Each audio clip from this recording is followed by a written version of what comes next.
তো এটাই বুঝাইলাম আর কি, স্বার্থপর এই দুনিয়া কারো জন্য থামে না, কারো হাতে সময় নাই। একদিন এটাই মনে পড়বে, হয় দুনিয়াতে নয়তো আখেরাতে, হয় অসুস্থ হয়ে গেলে নয় পঙ্গু হয়ে গেলে। একদিন সত্যি সত্যি কসম আল্লাহর মনে পড়বে, সুখের এই বন্ধুরা কেউ নাই। মোবাইলের ওই নর্তকী ধোঁকা ছিল, অশ্লীল ছবি ধোঁকা ছিল, বন্ধু নামের এই দুষ্টরা যারা তোমার সঙ্গ দিয়ে হাসি ঠাট্টা মজাক আড্ডায় সময় শেষ করে দিছিল, তারা আর কেউ নেই, আসলেই কেউ নাই।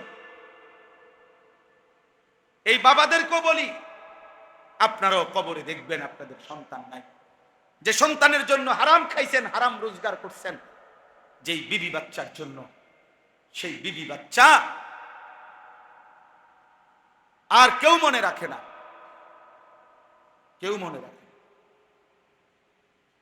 আপনারা শুধু কাউরে একক লজ্জা দেওয়ার জন্য বলতেছি না, একক শরম দেওয়ার জন্য বলতেছি না, শুধু বুঝাইতে চাচ্ছি, শুধু এই কয়দিনের, এই গত 2-3 মাসের মধ্যে প্রতিদিন আমার মনে হইতেছে আমার দেশের মানুষ খুব বেশি অসহিষ্ণু, খুব বেশি অস্থির, কেউ যেন কারো নিয়ন্ত্রণে নাই।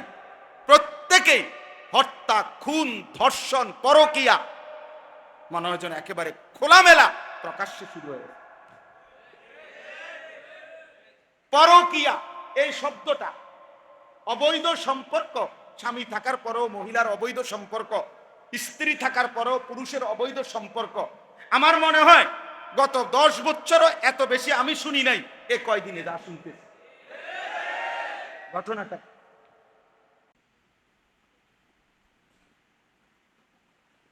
সবাই মিলে মহব্বতের সাথে বৃষ্টি মুখর পরিবেশে কষ্ট করে যেহেতু আমরা আল্লাহর ঘর মসজিদে বসলাম, আল্লাহই তৌফিক দিছেন, এজন্য আমি সবার কাছে অনুরোধ করছি, সবাই একটু অল্প সময় মনোযোগ দিয়ে আন্তরিকতা দিয়ে আল্লাহর কথা আমরা শুনি। ঘরে গেলেও তো বৃষ্টি, কিছুটা গরম, সব মিলাইয়া আবহাওয়া এমনই। এই জন্য যেহেতু আল্লাহর ঘর মসজিদে আমরা বসছি, সবাই মিলে যদি আমরা নিজের জন্য মনোযোগ দিয়ে আন্তরিকতার সাথে আল্লাহর কথা শুনি, বরকত হবে, ভালো হবে। এজন্য তোমরা ছেলেরা এই হাতে ধরা যতগুলো মোবাইল, এগুলা বন্ধ করো। যাদের এই হাতে মোবাইল ধরে রেকর্ড করতেছে, এটা বন্ধ করো, এটা নামাও। আমি এটা আদেশ করলাম। যদি তোমার পছন্দ না হতো তুমি চলে গেলে বাবা, আর নাই তো আমি বাইর করে দিতে চেষ্টা করি। প্রয়োজনে স্বেচ্ছাসেবক লোক তোমারে বাইর করে, কিন্তু তুমি বাইরে যেতে হবে। এই জন্য যে বাস্তবতা হলো, নিজের ভাবনা, নিজের জন্য ফিকির করা উচিত সবচেয়ে বেশি। এক মানুষ গোটা পৃথিবীর জন্য চিন্তা করবে, ভালো কথা, কিন্তু নিজেকে না ভুলে, নিজেকে ভুলে যাওয়ার কোনো সুযোগ নেই। আমাদের সমাজে আমরা অনেক আছি এমন, যারা মানুষের কল্যাণে অনেক কাজ করে কিন্তু নিজেকে ভুলে থাকে। মনে করেন উনি বড় মাতব্বর সর্দার, একেবারে না হয়তো 6 ঘন্টা লাগায়া 8 ঘন্টা লাগায়া মেল দরবার করে সমাধা করে দিছে যে এই এক বিগত জায়গা রাস্তা বাইর করে দিছে। ভালো কথা, একটা ভালো কাজ। এই বাড়িওয়ালাদের একটা রাস্তার ব্যবস্থা হয়েছে, কিন্তু নিজের আসর, মাগরিব, এশা 3 ওয়াক্ত নামাজ 1 ওয়াক্ত পড়ে।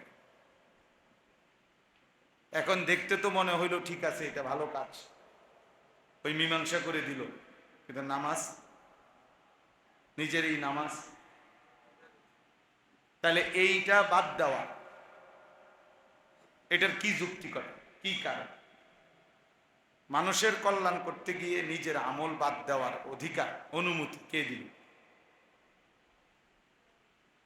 এরকম অনেক অনেক যুবক ছেলে আছো তোমরা, দেখা গেছে এমনিতে যদি কল্যাণমূলক অনেক কাজ করতে বলা হয়, অনেক ছেলে পাওয়া যায়। মনে করেন এখানে বন্যার্ত মানুষ, ওদেরকে আমরা ত্রাণ দেব, সহযোগিতা করব, অনেক ছেলে পাওয়া যায়। খুব কষ্ট করছে মাশাআল্লাহ, একবারে হাঁটু পানিতে ডুবা মানুষের কল্যাণে মানুষকে চাল ডাল বিভিন্ন জিনিস দিছে। কিন্তু নিজের বিষয়ে দেখবেন যে ফজর জোহর আসর মাগরিব এশা এক ওয়াক্ত নামাজও পড়ে না।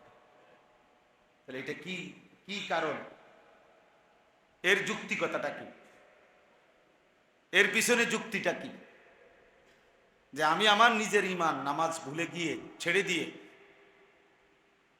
এই মানুষের কল্যাণ, এই নামাজ ছেড়ে দেওয়ার যুক্তি, এর পিছনে কারণ। অনেক উপার্জনকারী মানুষ যারা কামাই রোজগারি করে, সংসারের অভিভাবক বাবা,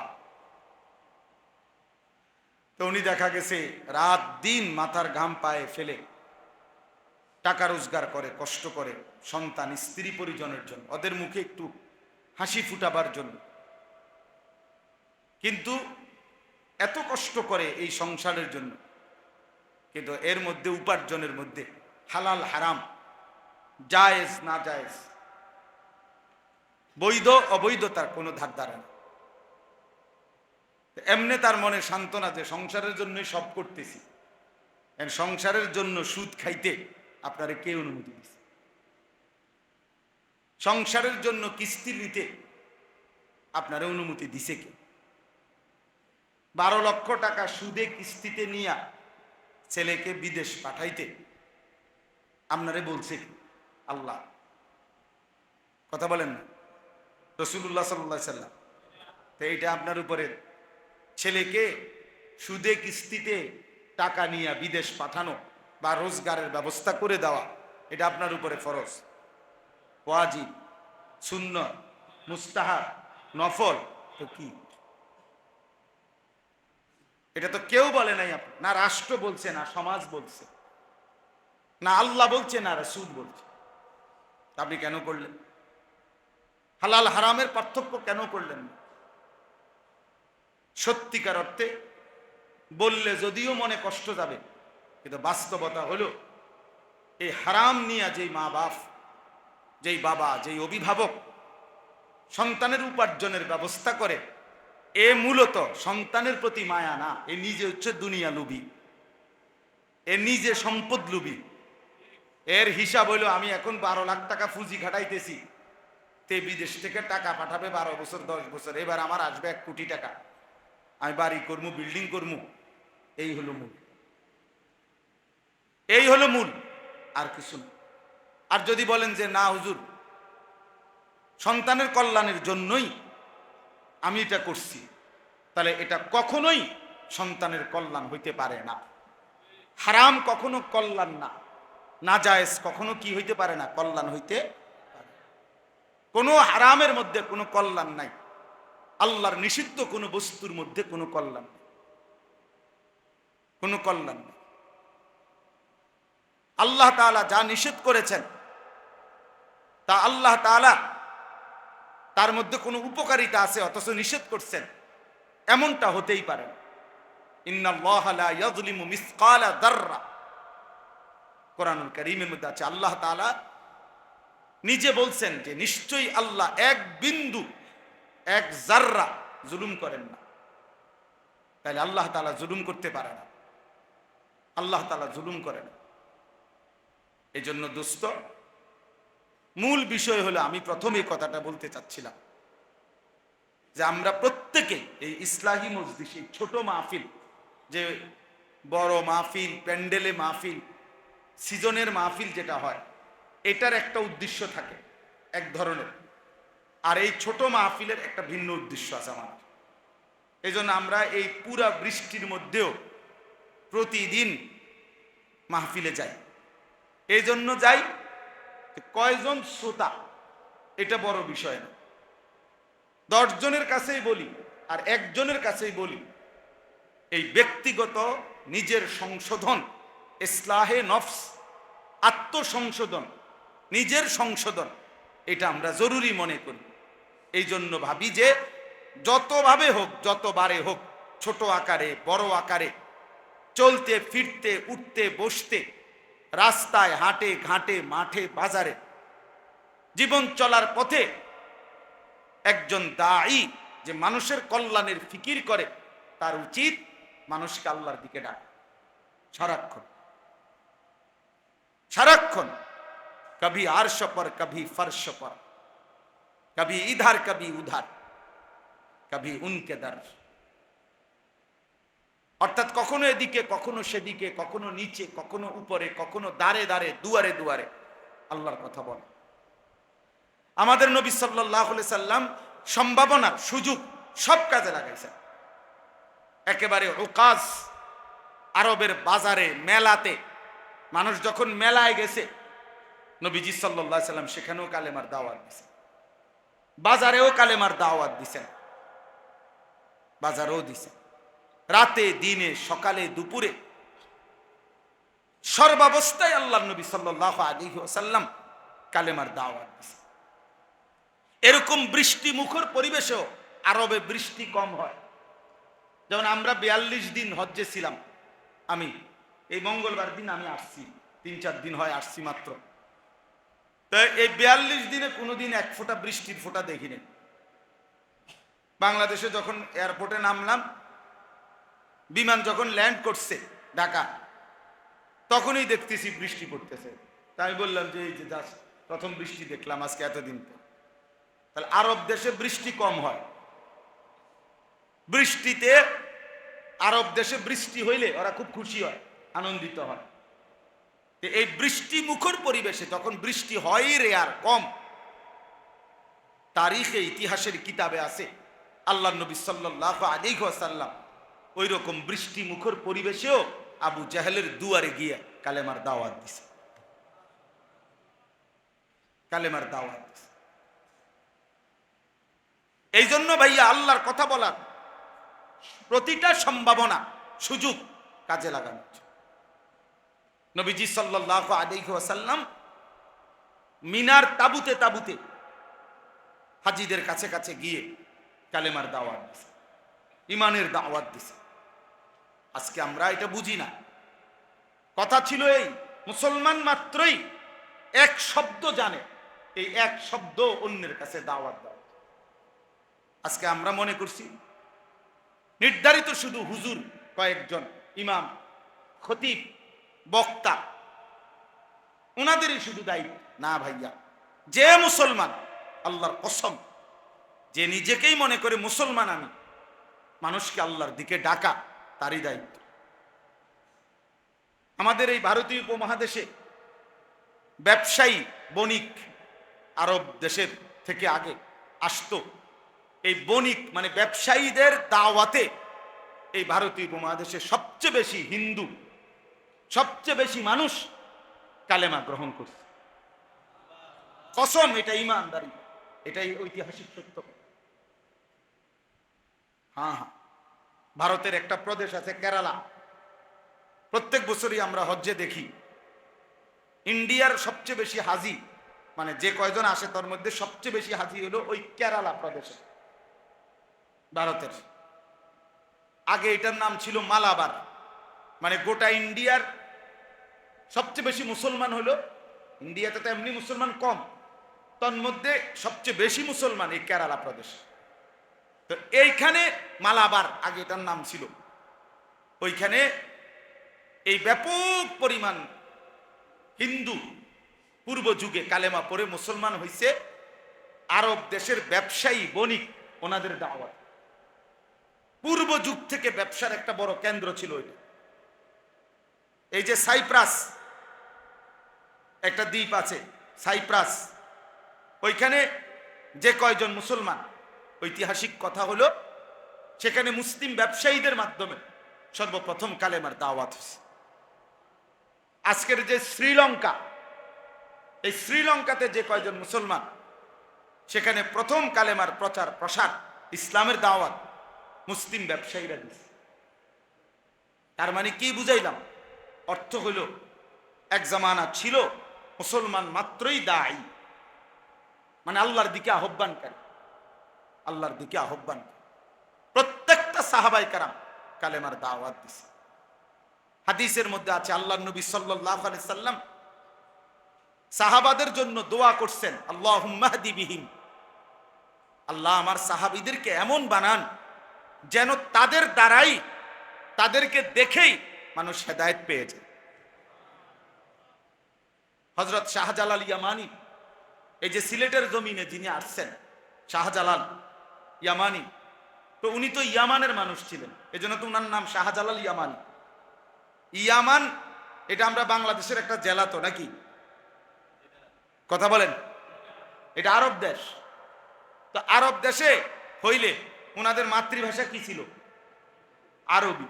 তো শাহজালালের মাতৃভাষা কি ছিল? তাই উনি সিলেটে আইসা এই বিপুল পরিমাণ মানুষ কালেমাওয়ালা বানাইলেন কেন? শাহজালাল বলে আরবি, মানুষগুলোর ভাষা তো বাংলা, সিলেটের মানুষের মাতৃভাষা কি আরবি? তো ওরা বুঝলো কেমনে ওনার কথা? শাহজালালে বা বুঝাইলো কেমনে, আর ওরাই বা বুঝলো কেমনে? অত ভিন্ন ভাষাভাষী, কিন্তু বুঝলো কিভাবে?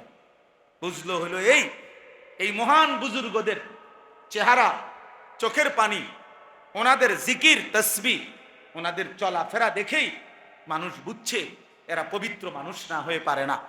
অতএব এই চেহারাই, তাদের এই জবান, তাদের এই আচরণটাই কালেমার দাওয়াত হয়ে মানুষ দলে দলে কালেমা গ্রহণ করেছে। এই জন্য প্রিয় বন্ধু, এটা বোঝা উচিত। কথা তো ছিল এই, উচিত তো ছিল এই। আজকে আফসুস, আমি আজকেও বলছি যে আমাদের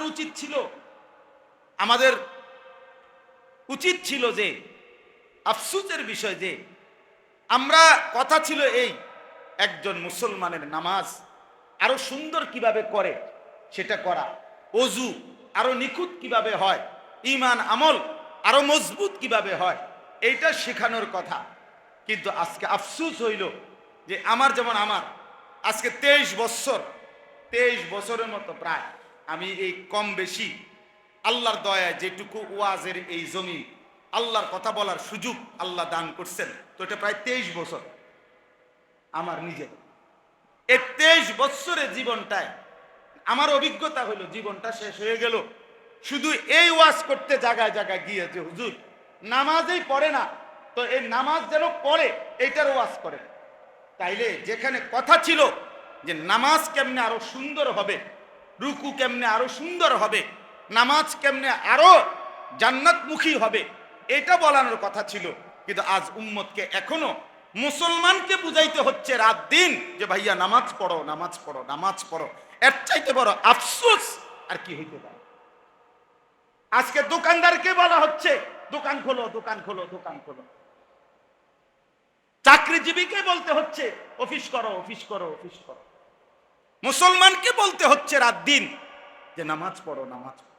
এর চাইতে বড় আফসোস। তাহলে বাকিটা সুন্দর করবে কখন? বাকিটা ঠিক করবে কখন?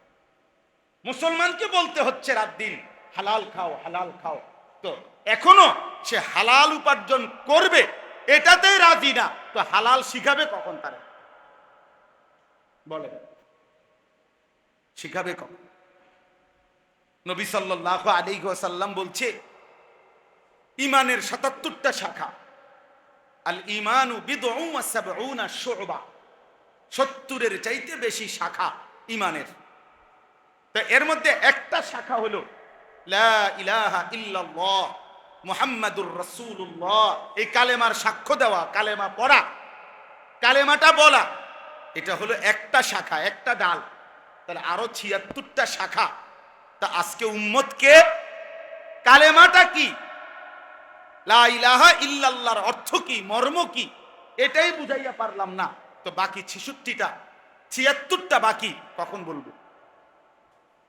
বলেন কখন বলবো? আমি অনেক সময় আফসোস করে বলি, বুঝার জন্য শুধু বলতেছি, কারো কারো জীবনের 200 বছর চলে গেছে, হায়াতের লম্বা সময়। এখনো উম্মতের বহু মানুষের সিদ্ধান্ত এখনো বুঝা কুলাইতে আসছে না যে নবীজি কিসের তৈরি, নবী নূরের তৈরি না মাটির তৈরি, এইটাই শেষ করতে আসছে না। তা নবীর গবেষণা করবে কখন, নবীজির জীবনের উপরে আমল করবে কখন, নবীজির অনুসরণ করবে কখন, কি দিয়া বানাইছে এটাই তো শেষ হতে। বুঝেন নাই হিসাবটা? এখন এটাই তো শেষ হয়। আহা, রাসূলুল্লাহ সাল্লাল্লাহু আলাইহি সাল্লামের তাইলে 23 বছরের মেহনত বুঝবো কোন দিন? ওরে ভাই কি হলো?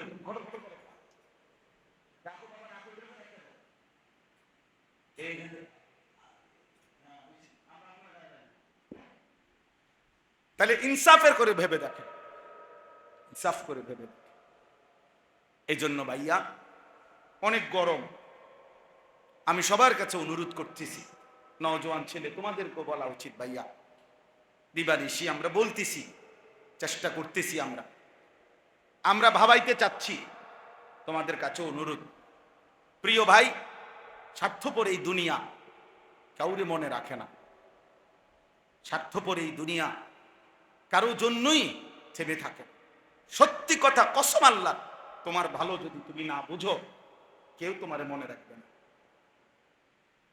তোমার জন্য ভাববার কারো সময় নেই, সবাই ব্যস্ত, সবার কাজের অভাব নাই কারো, ভালো হোক মন্দ হোক, যৌক্তিক হোক অযৌক্তিক হোক, প্রয়োজনীয় হোক অপ্রয়োজনীয় হোক। তো এটাই বুঝাইলাম আর কি, স্বার্থপর এই দুনিয়া কারো জন্য থামে না, কারো হাতে সময় নাই। একদিন এটাই মনে পড়বে, হয় দুনিয়াতে নয়তো আখিরাতে, হয় অসুস্থ হয়ে গেলে নয় পঙ্গু হয়ে গেলে। একদিন সত্যি সত্যি কসম আল্লাহর মনে পড়বে, সুখের এই বন্ধুরা কেউ নাই। মোবাইলের ওই নর্তকী ধোঁকা ছিল, অশ্লীল ছবি ধোঁকা ছিল, বন্ধু নামের এই দুষ্টরা যারা তোমার সঙ্গ দিয়ে হাসি ঠাট্টা মজাক আড্ডায় সময় শেষ করে দিছিল, তারা আর কেউ নেই, আসলেই কেউ নেই। এই বাবাদেরকেও বলি, আপনারাও কবরে দেখবেন আপনাদের সন্তান নাই, যে সন্তানের জন্য হারাম খাইছেন, হারাম রোজগার করছেন, যেই বিবি বাচ্চার জন্য, সেই বিবি বাচ্চা আর কেউ মনে রাখে না, কেউ মনে রাখে।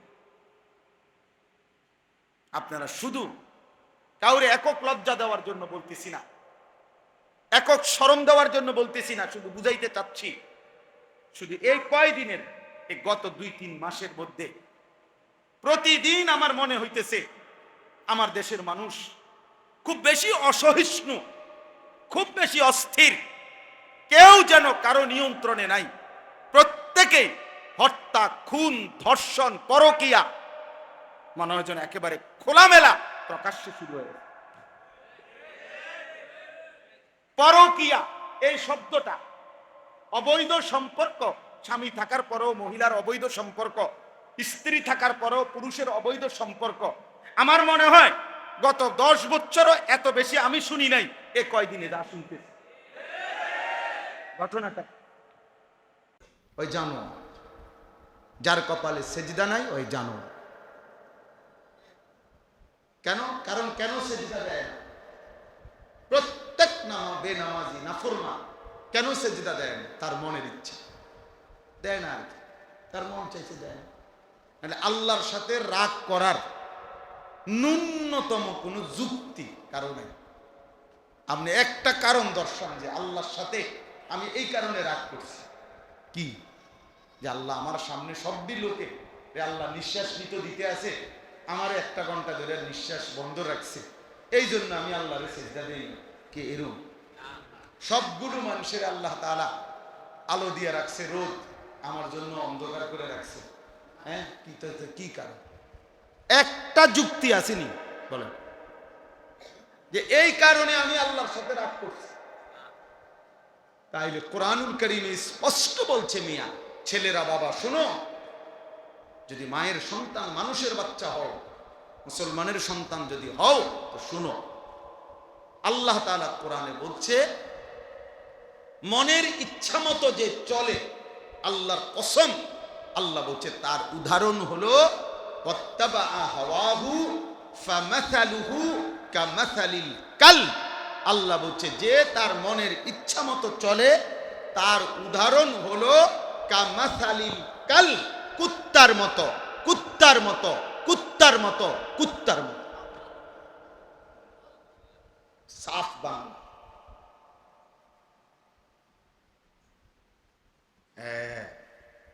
যে ওই জীবন কুত্তার জীবন। কালবুন অর্থ কুকুর। আমি জিজ্ঞাসা করি যে কোনো হুজুরে জিজ্ঞা, আমনগো এলাকার হুজুরে জিজ্ঞা, তাইলে এই জন্য বেনামাজির জীবন কুত্তার জীবন, হারামখোরের জীবন জানোয়ারের জীবন। তো বলে হুজুর আমনের গুনাহ নাই? আছে, 100 বার আছে। কিন্তু ওই যে বললাম দুই রকম, কারো গুনাহ হলো হুসুর খাওয়া, কারো গুনাহ হলো লাগাতার করতে থাকা। বোঝেন নাই কথা? হোঁচট খাবে। আমি 6 মাস ধরে ফজরের নামাজ পড়ি, তো এমন হইতেই পারে যে একদিন 2 দিন জামাত ছুটে গেছে, 1 রাকাত হইতেই পাইছি না। হ্যাঁ, হইতেই পারে। কথা বুঝছেন না? তাই বলে 365 দিন 1 বছরে কোনোদিন নামাজ পড়বে না, এটা একটা সিরিয়াল বানাই লিছে। এটা স্বাভাবিক, স্বাভাবিক। প্রতিদিন প্রত্যেক বেলা ওজনে কম, কিন্তু এটা বুঝি হোঁচট খাইছে। হে তো ঠান্ডা মাথায় ইচ্ছা করে পরিকল্পিত ভাবে বুঝে শুই না সে নাফরমানি করছে। তাই প্রতিদিন বিকালবেলা টেলিভিশন দেখে, প্রতিদিন সন্ধ্যাবেলা নাচ গান দেখে, সারা রাত মোবাইলে উলঙ্গ ছবি দেখে। মহিলা প্রত্যেক দিন বেপরদা, মহিলার জিন্দিগিটাই বেপরদা। মহিলা রাস্তার লগে পুকুরের দ্বারে গোসল করে, বেড়ে ছাইয়া তাই। এই অপদার্থ মহিলা, এটা কিসের মহিলা বলেন? এটা শুধু গুনাহ, এটা সীমা লঙ্ঘন। কথা বলেন? এটা বাড়াবাড়ি, এটা অহংকার, এটা ঔদ্ধত্য, এটা আল্লাহকে পরোয়া না করা। যে তুমি নিষেধ করছো, রাখো তোমার নিষেধ। তুমি আল্লাহকে বৃদ্ধাঙ্গুলি দেখা, আর রাখেন আমনের নিষেধ আমনে তো। আল্লাহ আমাদেরকে মাফ করে দেন। এজন্য প্রিয় ভাই আমার, বন্ধু আমার, বাবা আমার, বুঝতে হবে এটা। ভাবতে শিখেন, ভাবতে শিখেন, নিজের ভালো বোঝেন কমপক্ষে। ইসলাহি মাহফিল মানে ইসলাহে নফস। এই ইসলাহি মাহফিল মানে সংশোধনের মাহফিল। কার সংশোধন? শুধু নিজের সংশোধন। এতটুকু যদি বুঝেন তাহলে আমাদের এই ছোট মাহফিল সার্থক। আমরা এই ছোট্ট ছোট্ট মজলিসে বয়ান করি এই উদ্দেশ্যে, অর্থাৎ নিজের ফিকির ভাবা। আমি কমপক্ষে একজন মানুষ এত বেকুব হয় না যে আমি আমার ভালোটাই বুঝি না। আরে বেটা তুই কি ধরনের বেকুব? বেটা একটা কুত্তাও তো বেটা লাঠি আলগি দিলে, একটা কুকুর লাঠি উঠাইলে দৌড় মারে। হে বোঝে আমার এর মধ্যে বাড়ি দিলে আমার ব্যথা লাগবে, আমার ক্ষতি হইব, বোঝে না? নাহলে কুত্তা দৌড় দিছে কেন? তাহলে একটা কুকুর বুঝে তার নিজের সেফ, নিজের ভালো। অথচ এই মানুষ নামের জানোয়ার 1 ওয়াক্ত সেজদা দেয় না, সারাদিন ছবি দেখে, নারী দেখে, উলঙ্গ দৃশ্য দেখে। আপনাদের লক্ষ লক্ষ ছেলে এই জানোয়ার নিজের হাতে নিজের জাহান্নামের আগুনে ফেলে দিচ্ছে। এ তো কুকুরের চাইতেও খারাপ বেটা, এ তো কুকুরের চাইতেও খারাপ। এই জন্যই কোরআনেও বলছে বালহুম আদাল্লু সাবিলা, বালহুম আদাল, বরং তার চাইতেও নিকৃষ্ট। এ তো কুকুরের বুঝো নাই এর ভিতরে, একটা বিড়ালের বুঝো তার ভিতরে নাই। একটা বিড়ালও তো ছোট্ট লাঠি আলগি দিলে, কাঁটা খাইতে আইসা লাঠি উঠাইলে দৌড় মারে। আবার সে বোঝে না আমার ক্ষতি হবে। আমারই মিথ্যা, আমারই চুরি, আমারই জেনা, আমারই ব্যভিচার, আমারই নারী, আমারই ছবি, আমারই নাটক, আমার সুদ, আমার ঘুষ, এটা যে আমার ক্ষতি করবে, আমারে জাহান্নামের আগুনে পোড়াবে, আমারে কবরে কষ্ট দিবে, আমার অনন্তকালের আখেরাতটা বরবাদ করে দিবে। এদ্দুর দেমা, এদ্দুর বিবেক, এদ্দুর বিবেচনা এদ্দুর আকল যার নাই সে মানুষ হয় কিভাবে বলে? সে মানুষ কিভাবে হয় বলে? ইনসাফ কি বলে? বিবেক কি বলে? আল্লাহ আমাদেরকে বুঝার তৌফিক দান করে। এজন্য বুঝতে শিখেন, ভাবতে শিখেন। চাচারা অনেক বয়স্ক চাচা আছেন, কি বুঝে বয়স হয়ে যাওয়ার পরেও এখনো চা দোকানের টেলিভিশন দেখেন, মানে কিসের উপরে ভিত্তি করে? মরেন না দেখে মনে করছেন আর মরতেন না। হ্যাঁ, 60 বছর যেহেতু বাচ্চা গেছেন, তাহলে 600 বছরে আর মরতেন না নাকি? তো চা দোকানে বসেন কেন? টেলিভিশন দেখেন কেন? বিড়ি সিগারেট খান কেন? বয়স হয়ে গেছে এখনো সুদে টাকা নেন কেন? বয়স হয়ে গেছে এখনো কিস্তি নিলেন কেন? এই হারাম জিন্দিগি কোন দিন ছাড়বেন? মরবেন না আপনি? আর আমনে মরলে বুঝি পৃথিবীতে আর কেউ কামাই করবে না? আমাদের পূর্বে যারা মারা গেছে তো তাদের মৃত্যুর সাথে সাথে তাদের ফ্যামিলির উপার্জন বন্ধ হয়ে গেছে। তো তাহলে আমনে মরলে আমাদের ফুটে কামাই রোজগারি আবার করবে? আপনি কেরম শুরু করছেন? আপনি থাইকা সব শেষ করে দিয়ে যাইতে হইব। ঘটনাটা কি?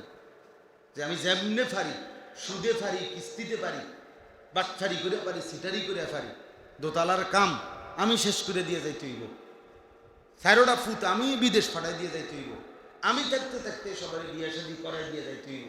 ঘরের ফার্নিচার একবারে নুনের বাড়িটাও আমি থাকতে কিনা দিয়ে যাইতে হইব। কারণ আপনার কাছে ঘোষণা আসছে যে আমনে মরলে পৃথিবীতে আর আমনের ফ্যামিলির কেউ উপার্জন করতে পারবে না। পৃথিবীতে উপার্জন, কামাই রোজগারি, দোকান পাট, বাজার, ব্যবসা বন্ধ।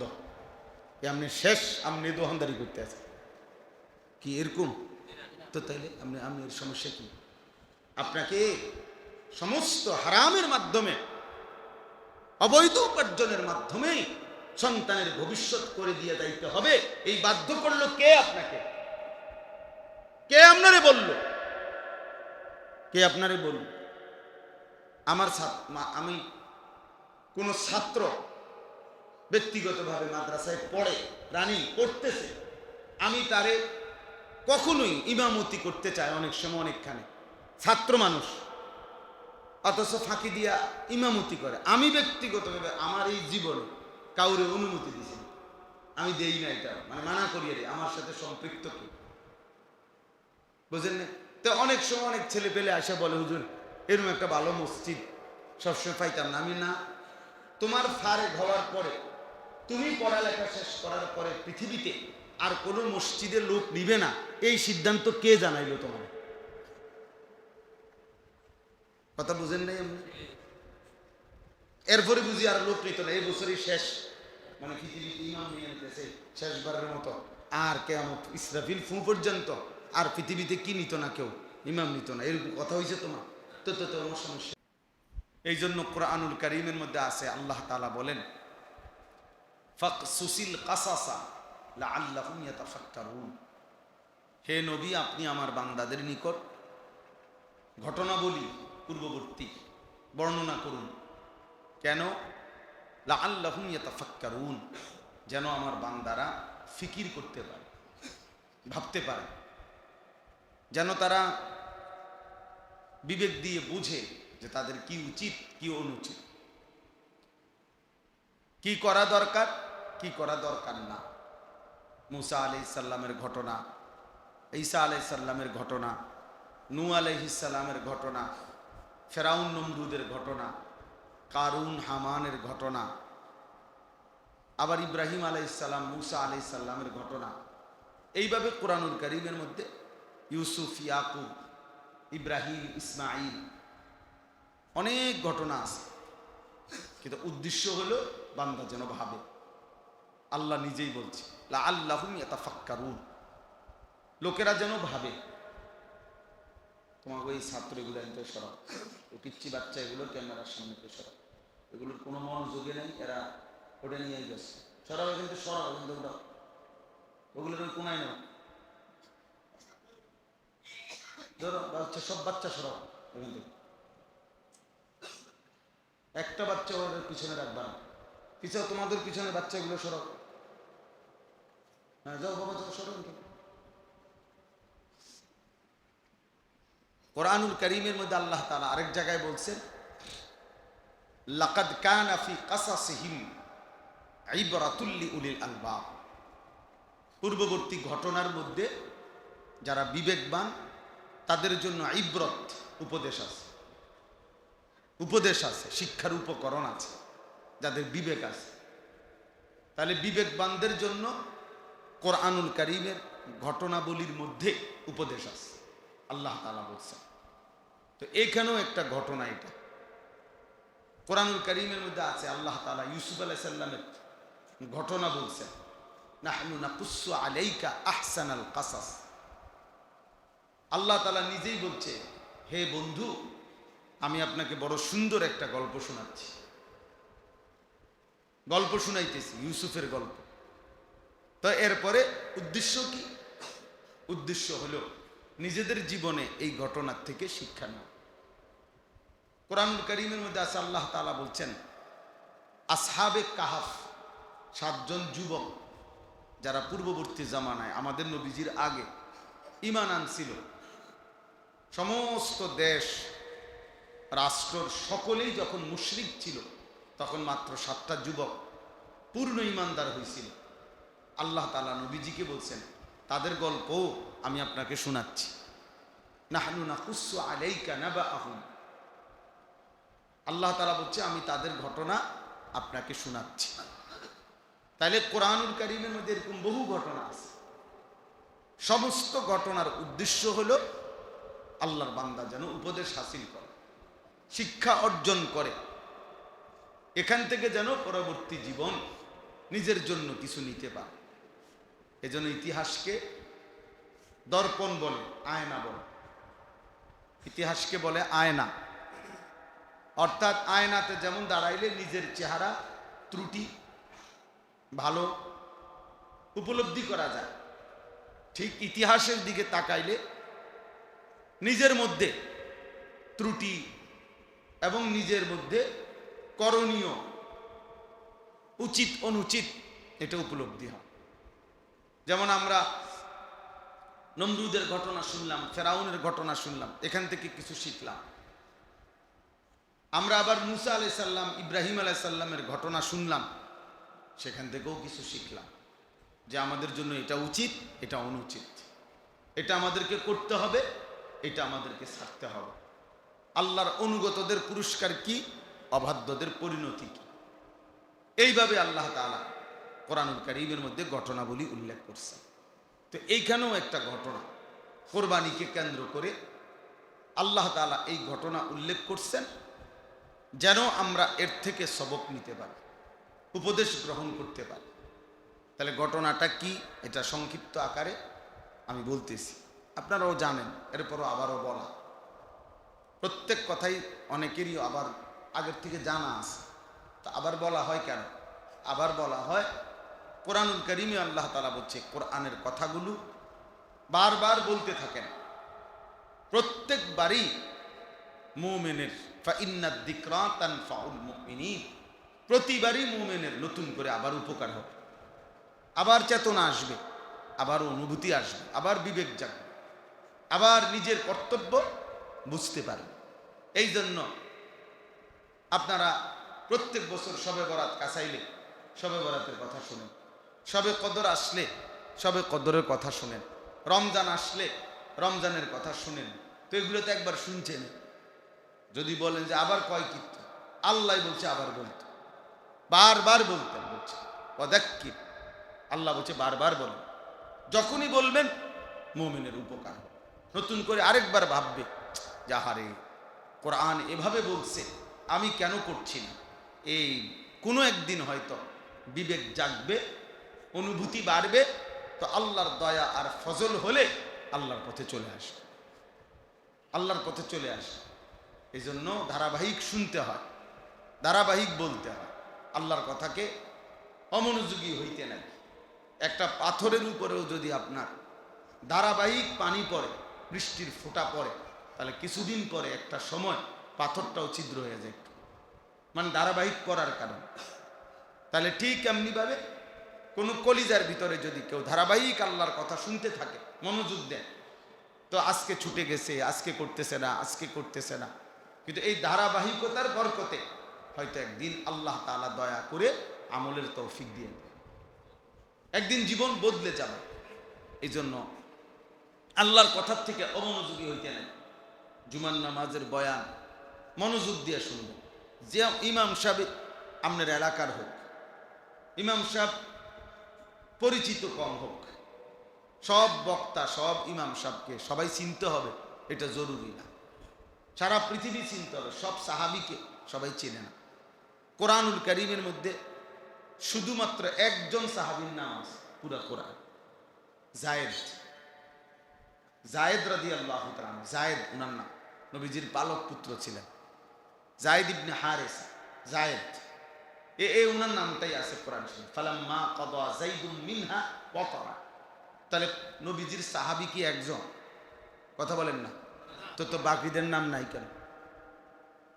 বাকিদের কারো নাম না। আবু বকরের নাম কই? ওমরের নাম নাই তো কোরআন, ওসমানের নাম নাই, আলীর নাম নাই, হাসান হুসাইনের নাম নাই, তো ওনারা ব্যর্থ। কথা বলেন না কেন? কোরআনুল কারীমের মধ্যে 25 জন নবী এবং রাসূলের নাম আছে। কয়জন? তো নবী রাসূল কি মোট 25 জন? তো 1,24,000 নবী রাসূল। এই যে এই বর্ণনাটাও যদি ধরা হয় তাহলে 1,24,000 নবীর নাম কোরআন শরীফে আছে। তো যাদের নাম নাই, কেউ চিনে না, যাদের নাম কেউ জানে না, ওনারা ব্যর্থ। তাহলে এইটা বোঝা যায়, সবাই চিনতে হবে জরুরি না। আমনে গো ইমাম সাহেব, আমরা ইমাম সাহেব আর কি করব, ওখানে কি করবো? উনি কিছু জানে না নাকি? কিছু যদি না জানে তাহলে উনারে রাখলেন কেন? আর জানলে শুনবেন না কেন? কথা বোঝেন। যদি ইমাম সাহেব অযোগ্য হয় তারা রাখছেন কেন? আর যদি যোগ্য হয় শুনবেন না কেন? বলে এই জন্য এটা ইনসাফ থাকা উচিত। হ্যাঁ, ইনসাফ থাকা উচিত। অনেক মুসল্লি আছেন ইমাম সাহেবের ব্যাপারে তুচ্ছ তাচ্ছিল্য মানে, ইমাম সাহেব মানুষ আর জানি কি না? আমনে জান, আপনি যে চা দোকানে বসা বিড়ি খান, এটা খুব ভালো কাজ। আপনি বহুত বড় পণ্ডিত, আপনি আজকে বুড়া হইয়া গেছেন, আপনি অন্য বিড়ি খানা ছাড়তে পারছেন না, আপনি গপ মারেন, ইমাম সাহেবের বদনাম করেন। হ্যাঁ, আপনি এখনো কথা বললে গালি ছাড়া কথা বলতে পারেন না, আপনি নিজের চালাক মনে করেন। এই জন্য এটা ঠিক না। আল্লাহর কথা শোনা উচিত। ইমাম সাহেবের বয়ান শুনবেন, আলেমে দ্বীনের বয়ান শুনবেন। সবাই বক্তা পরিচিত হইতে হবে, জরুরি। আল্লাহর ইচ্ছা এটা। কাউকে আল্লাহ 1000-এর সামনে বলার সুযোগ দিছে, কাউরে আল্লাহ 10 জনের সামনে বলার সুযোগ দিছে। দুটোটাকেই কদর করা উচিত যে আমার আল্লাহ তৌফিক দিছে, আমার আল্লাহ বলার সুযোগ দিছে। একজনই কোরআন শরীফে আছে সূরা ইয়াসিনের মধ্যে 3 জন রাসূল এক এলাকায় আমাদের নবীজির আগে মানুষকে আল্লাহর দিকে ডাকছে। 3 জন রাসূল, 3 জন। কয়জন?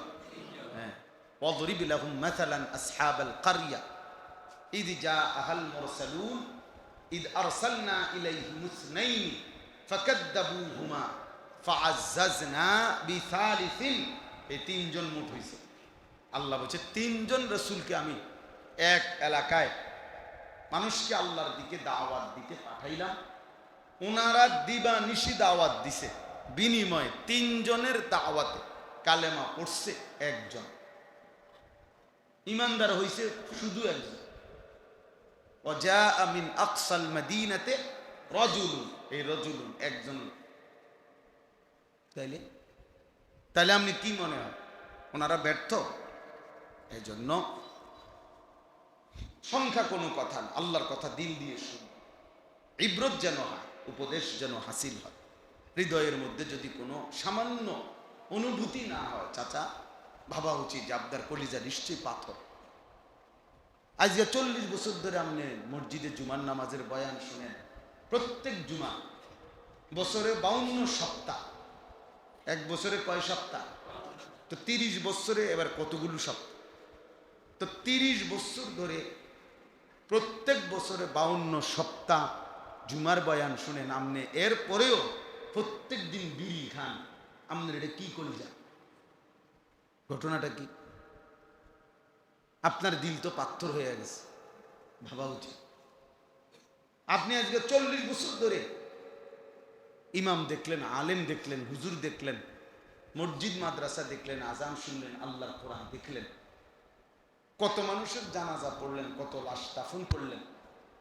কই আপনি দিয়ে 60 বছর 70 বছর আপনি বিড়ি খান, আপনি এখনো চা দোকানে টেলিভিশন দেখেন। হ্যাঁ, আপনি তো শক্ত ডাকায়, আপনি কি ছোটখাটো হারামি? কথা বলেন। হ্যাঁ, নইলে প্রতিবাদ করেন। আপনি কি ছোটখাটো হারামি নি? আপনি যে কত বছর ধরে টেলিভিশন দেখেন বলেন, তাহলে বোঝা গেল দিল পাথর হয়ে গেছে। একজন মোমেন, একজন মুসলমান এত লম্বা সময় গুনাহ করতে পারে। গুনাহ হলেও পিছলা খাওয়ার মতো হইতে পারে, অর্থাৎ কেউ চলার পথে কখনো কখনো হুচট খায়, পিছলা খায়, আবার উঠে দাঁড়ায় যায়।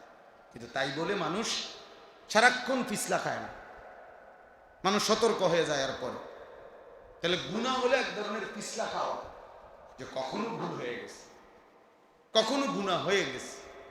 কিন্তু মুসলমান যে আখিরাত চেনে, আল্লাহকে চেনে, যে বুঝে যে আমাকে মরতে হবে, খোদার কসম সে ধারাবাহিক লাগাতার এক তালে একই নিয়মে প্রতিদিন নিয়মিত গুনাহ করতে পারে না।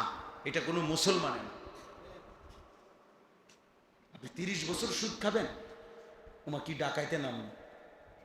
আপনি কিসের মুসলমান?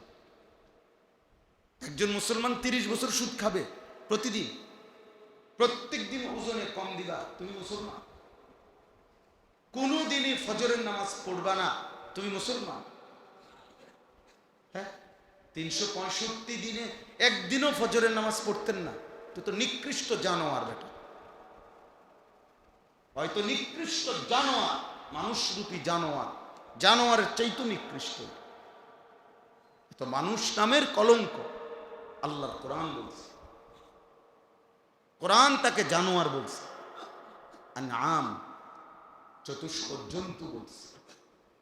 লাগাতার মিথ্যা বলে কেন? আপনার ঘরে প্রতিদিন টেলিভিশন চলবে, প্রত্যেক দিন একটা ডেইলি আপনার ঘরে নাচ গান নাটক সিনেমা। তার মানে আপনি কোনোদিনও এটা ভাবতেন না যে এটা গুনাহ? কথা বলেন না কেন? আপনার কি কোনোদিন বছরের কোনো সময় আপনার মনে পড়তো না এটা যে গুনাহ? তার মানে আপনি এটাকে গুনাহই আর মনে করেন। আপনি মনে করছেন এটা একটা ছেলে খেলা আর কি, মস্কারি আর কি। হুজুররা যে নিষেধ করছে, আপনি মনে করছেন হুজুররা ফাইজলামি করে। হ্যাঁ হ্যাঁ, বুঝছেন না কথাটা? আপনি মনে করছেন যে নাচ গান নর্তকীর ছবি দেখাতে হারাম, হুজুররা কয় হুদা কয় আর কাম নাই দীক্ষা কয়। তাতে নাই তো 30 বছর প্রতিদিন ওনার ঘরে টেলিভিশন চলে কেমনে? বলে প্রতিদিন মিথ্যা বলে কেমন? প্রতিদিন নামাজ ছাড়া থাকে কিনা, কিভাবে সম্ভব? এজন্য নিজের হিসাব নিজে মিলাই, এক জাররা বিবেক, এক বিন্দু বিবেক খাটানো জরুরি। চালাকি ভাববেন না কেউ কাউকে। আপনি আমারে বুঝ দিলেন, আমি আপনারে বুঝ দিলাম, এসব চালাকি করলে হবে না। হুজুর আমরা গ্রামের মানুষ, আমরা সাধারণ মানুষ, কোন রকম দিন আইনা দিন খাই, আমরা এত তান টোয়াইলে হইব, এসব ফাঁক না আলাপ। হ্যাঁ, টাঙ্গাইয়া ফিটবো মনে রাখি, এমন ফিডা ফিটবে। আমাদের এই মস্কারি ফাইজলামি করেন, কি ভাবছেন আখিরাত মামুলি? কথা বলেন না কেন? আখিরাত মামুলি? আখিরাত কি মসজিদে 30,000 টাকা দিলেই জান্নাত, দুই কাতার টাইলস করে দিলে জান্নাত? আখিরাতের মূল্য জান্নাত এই দুই কাতার টাইলস, 4টা ফ্যান দিয়ে দিয়েছেন বেহেস্ত নাকি? বেহেস্ত কি 2টা রুম আর একটা বারিন্দা নাকি? তো কি মনে করছে? হ্যাঁ, 60 বছর মিথ্যা বলতেছেন, আপনি কেমনে জান্নাতে যাবেন? প্রতিদিন বিড়ি সিগারেট খান, আপনি কেমনে আখিরাতে যাবেন বলেন? প্রতিদিন আপনার উপার্জন হারাম, ওজনে কম দেন, ঠকান, মিথ্যা বলেন, কিস্তি নিতেছেন, লোন নিতেছেন, সুদ খাইতেছেন, ঘুষ খাইতেছেন, আপনি তো হারামখোর, আপনি জান্নাতি হবেন কেন? হারামখোর জান্নাতি হয় কিভাবে আবার? আল্লাহ নবী সাল্লাল্লাহু আলাইহি ওয়াসাল্লাম বলছেন, লা ইয়াদখুলুল জান্নাতা জাসাদুন গুযিয়া বিল হারাম। যেই দেহ হারাম দ্বারা বেড়ে উঠেছে, আল্লাহ রাসূল সাল্লাল্লাহু আলাইহি সাল্লাম বলেন ওই দেহ জান্নাতে প্রবেশ করবে না। লা ইয়াদখুলুল জান্নাহ, সে জান্নাতে ঢুকবে না। তাইলে জান্নাত আপনার আমার বাপের সম্পত্তি। আল্লাহ আমাদেরকে বুঝার তৌফিক দান করুন। বাবা, আমার সাফ সাফ কথা, নিজেকে চালাক ভাইবেন না, মিথ্যুক চালাক না, মিথ্যুক বোকা, সুদখোর বোকা, ঘুষখোর বোকা, বেনামাজি নাফরমান ওই বোকা।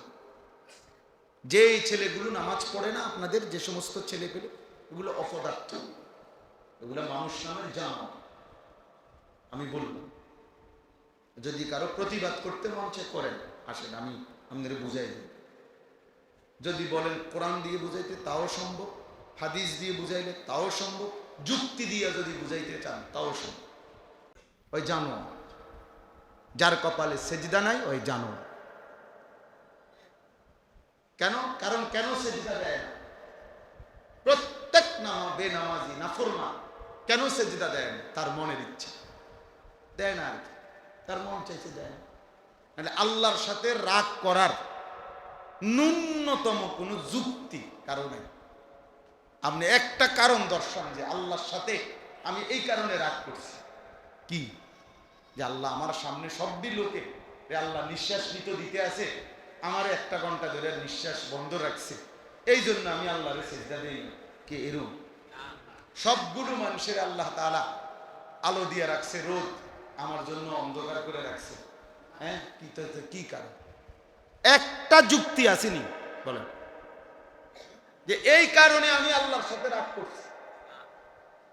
তাইলে কোরআনুল কারীমে স্পষ্ট বলছে, মিয়া ছেলেরা, বাবা শোনো, যদি মায়ের সন্তান মানুষের বাচ্চা হও, মুসলমানের সন্তান যদি হও, তো শোনো, আল্লাহ তাআলা কোরআনে বলছে মনের ইচ্ছা মতো যে চলে, আল্লাহর কসম, আল্লাহ বলছে তার উদাহরণ হলো ওয়াত্তাবা হাওয়াহু ফামাসালুহু কামাসালিল কাল।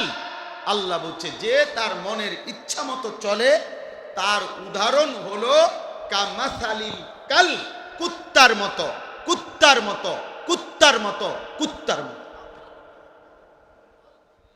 সাফ বাংলা।